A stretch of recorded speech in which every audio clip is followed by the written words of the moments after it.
Talking about fast-paced fight, gory choreography that is beyond. Wow, you have to check out The Raid 2.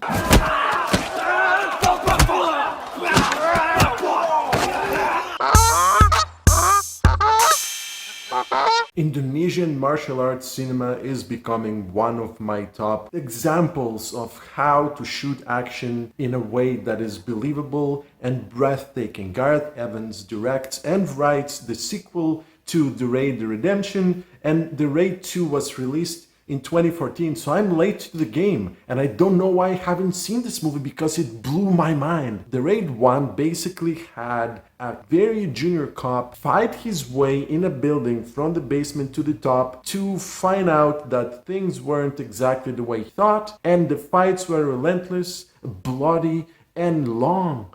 Well shot, establishing action and reaction the way basically Jackie Chan does comedy fighting. This does brutal, realistic, bloody, deathly fights. And so The Raid 2 picks up right after. I don't want to spoil too much of the plot, but to simmer it down, this cop now has to be in a situation where he needs to find out how to stop crime in his place. He has a pregnant wife. He's put undercover to try to infiltrate the leaders and the players of the underworld and bring them down. He's sucked in so deep he cannot get out. If this sounds somewhat similar to The Departed, this movie definitely has tones of The Departed, and it does it better. I kid you not. The story is compelling, and it's so convoluted and twisted, has so many surprises, so many people being duplicitous, being, the spy versus spy kind of game inside of gangs. It really is that good. And I'm not even starting to talk about the action.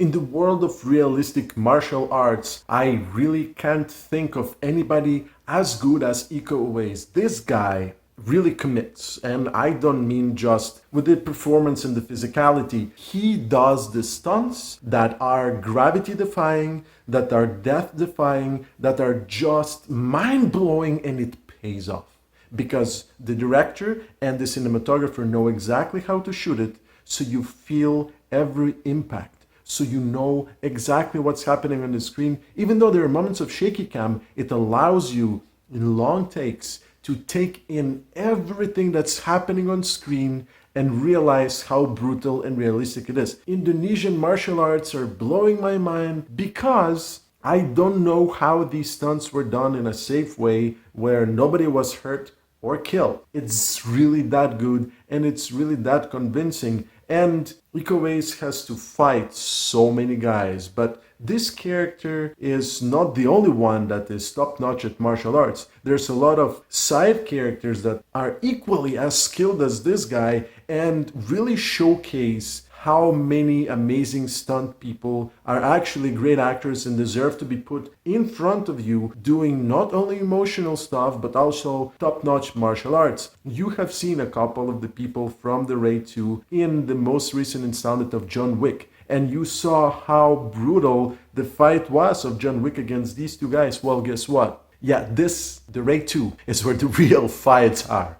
I am blown away, and I have so much reverence to everybody that made these fights so brutal, long, bloody. And by the way, the action is so realistic, even to somebody who is, not novice to brutal fighting. It's sometimes so cringeworthy because it's realistic, and when an arm breaks or somebody's head is being stopped, or when somebody takes a knife and opens somebody up, wow! The special and practical effects are seamless. You believe what you see on screen. And I'm not a gullible film watcher. Again, this is not my first rodeo.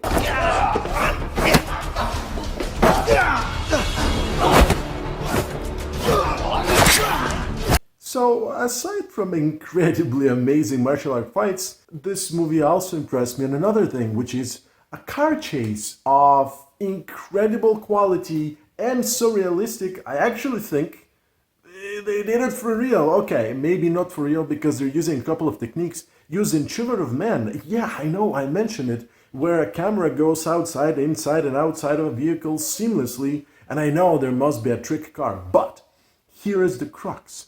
I have seen movies where there's realistic driving with not so good cars and so many things happening and you're not exactly understanding on how this is made. Think of the Bourne movies where Jason Bourne takes a small car and drives down small streets and keeps crashing and still makes it. Wow, this movie leaves Jason Bourne behind when it comes to car chases. Yeah, I know. You're gonna basically say, Jin, you're bullying me. It's not possible. But I'm telling you, go and watch The Raid 2, and once you see that car chase, you'll understand exactly what I'm talking about. The crashes, the combat in the vehicle.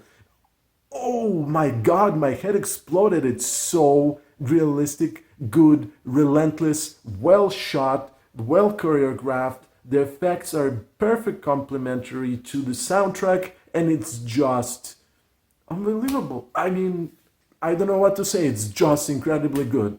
Really.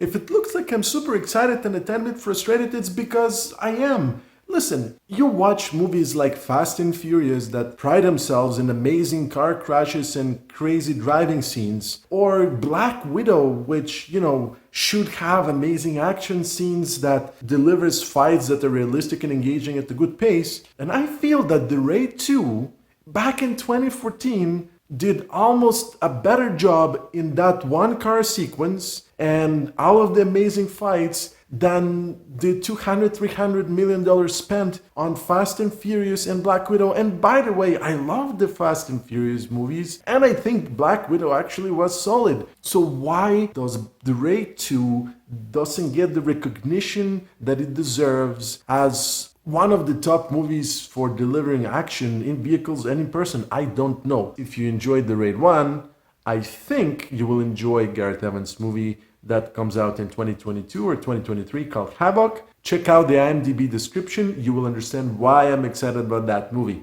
To summarize, The Raid 2 is breathtaking, beautifully shot, well choreographed, with very intricate and cool story. It knows exactly the kind of film it is and it plays into the genre, and I'm blown away by the quality and the commitment of the fights, how well they're shot, and how well they work. I strongly encourage you, if you haven't even seen The Raid 1, which, by the way, it's a crime, you should, just go and check The Raid 2. And if you see new Indonesian action flicks coming out, give them a chance. Whether they're subtitled or dubbed, they're just so good. I'm Jin from Get Me More, and you know where to find me. Thanks for watching.